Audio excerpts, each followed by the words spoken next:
Christophe Sorlin, bonjour. Bonjour Laurence. Bonjour. Bonjour, monsieur François. Monsieur Soisson. Tous les deux, on va parler de logement intergénérationnel. Alors, on parle aussi de logement participatif. On va demander à Christophe de nous donner un petit peu la définition du logement intergénérationnel. D'abord, je voudrais m'excuser parce qu'on avait eu un souci lors d'un précédent enregistrement. On a eu un problème technique et merci à vous d'avoir accepté de vous redéplacer à nouveau. Je vous en prie. Effectivement, une maison intergénérationnelle, qu'est-ce que c'est ? Eh bien, je crois que ça porte bien son nom.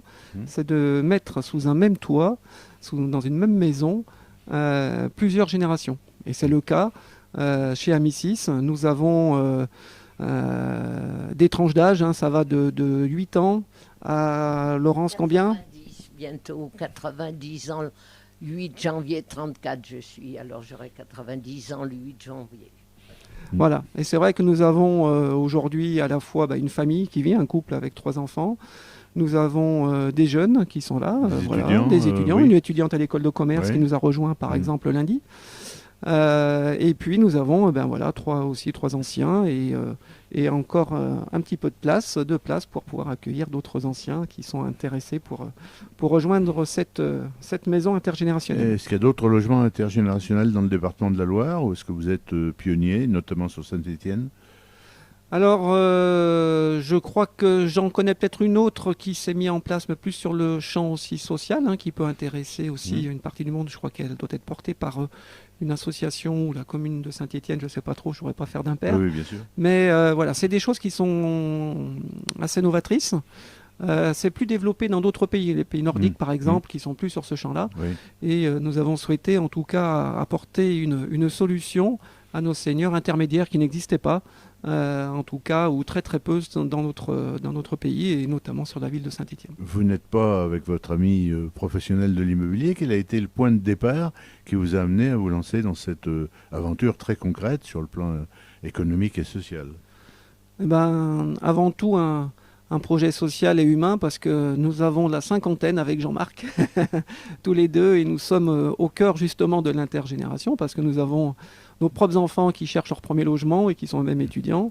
Et puis nous avons aussi des parents qui sont dans une tranche d'âge où ils se posent la question sur leur changement de mode de vie. On a d'ailleurs la maman de Jean-Marc qui est dans la maison intergénérationnelle. Donc c'est quelque chose de très humain qui nous concerne vraiment au quotidien.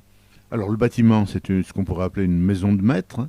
Donc vous l'avez adapté, notamment avec des ascenseurs pour rendre l'accessibilité. La maison a 120 ans.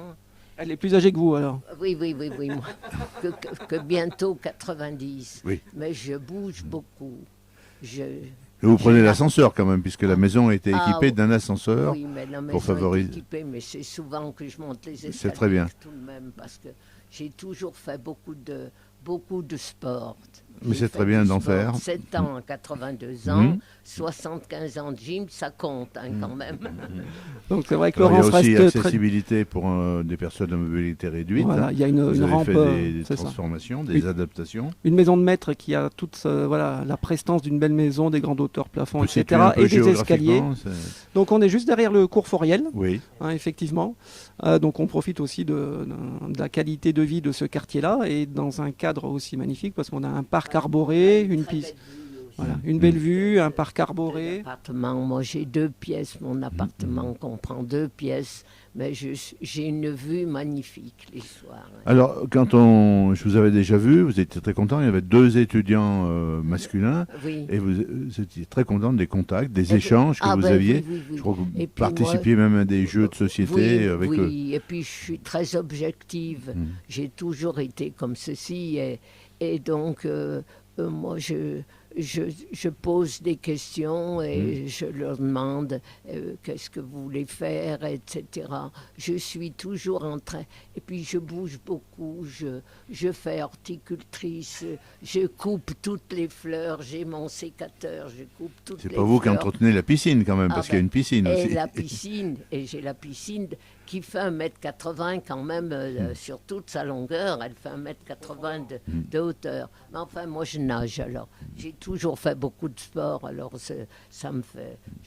Je vais nager encore très souvent. Alors, en ce qui concerne Laurence a découvert une nouvelle oui. passion cet été, effectivement, c'est l'horticulture. Donc, elle entretient les rosiers, elle adore entretenir les rosiers. J'entretiens toutes ces fleurs fanées, j'ai horreur de voir ça. Alors donc, et puis je coupe les herbes, enfin, je fais beaucoup de choses. Alors, les pièces, et notamment celles qui accueillent des seniors, ont été adaptées aussi. Je pense à la salle de bain. Effectivement, donc la maison, vous l'évoquiez, une maison de maître, il y a tout le rez-de-chaussée qui sont des espaces communs et les appartements, effectivement, qui ont été adaptés. Donc un ascenseur pour aller dans les étages, Oui. une rampe pour les personnes à mobilité réduite, effectivement aussi qui est en place. Et dans les appartements, eh bien, ils sont adaptés. Je pense notamment aux salles de bain. Oui. Si je prends l'exemple d'un appartement, il y avait une baignoire, on l'a enlevée pour mettre une douche Oui. et réduire et limiter les seuils de douche, Ouais, bien etc. sûr. Voilà. Forcément, alors nous accueillons des personnes qui sont complètement autonomes. Vous voyez l'exemple de Tout Laurence. à fait, qui est parlante. Voilà. Voilà, mais les appartements sont quand même voilà, ajustés à une vie pour les seniors. Tout à fait. Alors, il y a sur place une intendante. Quel est son rôle? Est-ce qu'il y a un certain nombre de services auxquels peuvent accéder les résidents? Effectivement, Nana qui s'occupe de la maison, eh bien, est là pour tout ce qui est repas déjà, préparer, présenter, proposer, livrer les repas aux seniors, le petit déjeuner, le déjeuner le soir, et puis est là pour l'entretien de la maison, est là pour animer aussi la maison. C'est-à-dire que créer le lien, par exemple, entre ses enfants et puis les seniors, Alors, aussi sur avec des le centre invités, social. sans parler de conférenciers, mais qui viennent présenter quelque chose d'artistique ou un conte. Il y a des animations qui sont proposées. Oui, on a eu des choses dans une chorale, Laurence. Oui, on a vu, mais il y a déjà quelque temps de ça. Hein. Mais c'était bien. Mais on a besoin Vous avez d'avoir... noté, elle veut que ça recommence. Hein. Il faut que ça recommence, mais parce que Laurence aime beaucoup chanter. Donc c'est vrai qu'on a eu une chorale, on a eu un temps de lecture également. Ben, j'en profite pour faire le lien aussi avec début octobre, c'est la semaine bleue. Oui. Donc la semaine dédiée aux Oui, seniors. oui, oui. Et nous Avec avons des communes qui organisent voilà. des rendez-vous, je pense à Villars et d'autres communes, Saint-Chamond aussi. Et nous en avons profité également pour proposer une semaine et aussi nos 3 actions un peu phares pour cette semaine-là, qui est ouverte du coup, enfin ces 3 actions qui sont ouvertes au public extérieur.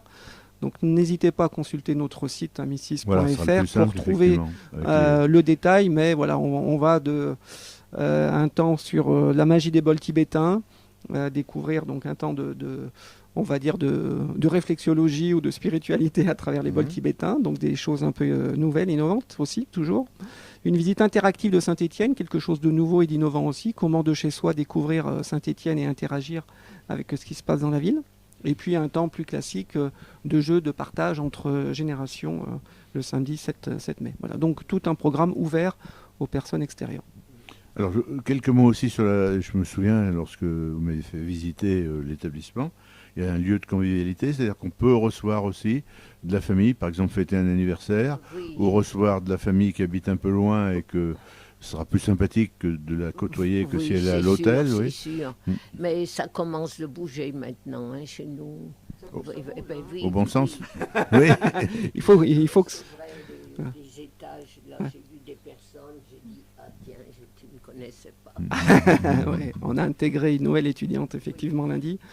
Et effectivement des lieux communs pour, voilà, au-delà de son propre appartement, si je veux recevoir de la famille, des amis, j'ai des lieux un peu privilégiés et d'une taille intéressante pour recevoir du monde. Alors en ce qui concerne la piscine, parce que c'est une piscine creusée, hein, dans laquelle on peut nager. Ah oui, mais moi j'y vais très souvent, hein, surtout cet été, j'en ai profité. Enfin, je suis partie 1 mois dans le Midi, parce que j'ai un appartement dans le Midi, à Fréjus-Plage, mais je vais le laisser, cet appartement. C'est vrai que maintenant, du moment que j'ai ma piscine... Du moment qu'il y a une piscine, côté, et des roses et des rosiers. Et on est tellement bien à Saint-Étienne, on est mieux à Saint-Étienne qu'à Fréjus, vous avez raison. Alors, en ce qui concerne les étudiants, c'est formidable, parce qu'il ne doit pas y avoir beaucoup de résidences étudiantes publiques ou privées qui disposent d'une piscine. Et avec la canicule qu'on a connue, ça devait être très agréable. Il y a peu de temps, elle avait 29, vous vous rendez compte, une autre piscine. Moi, j'ai toujours bougé énormément, alors je fais beaucoup de choses.